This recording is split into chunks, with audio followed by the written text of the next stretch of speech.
ஜோதிலட்சுமி கிரைண்டரில் எப்படி தேங்காய் துருவணும்னு சொல்லி காமிக்கிறேன். மக்களே பாருங்கள்.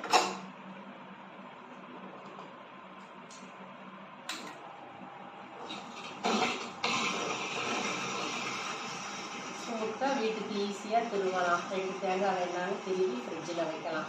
நம்மளுக்கு ரொம்ப ஈஸியாக இருக்கும். குழந்தைங்க ஸ்கூலுக்கு கிளம்பும்போது ஈஸியாக எடுத்து டக்குன்னு அரைக்கலாம். துருவுறதுக்கு எந்த சிரமமும் கிடையாது.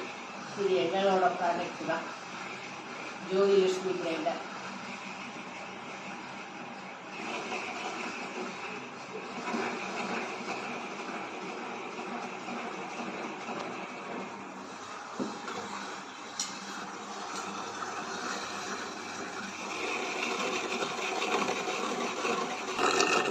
இந்த பாருங்க, 2 மினிட்ஸில் அரை முடி தேங்காய் திருவிடலாம்.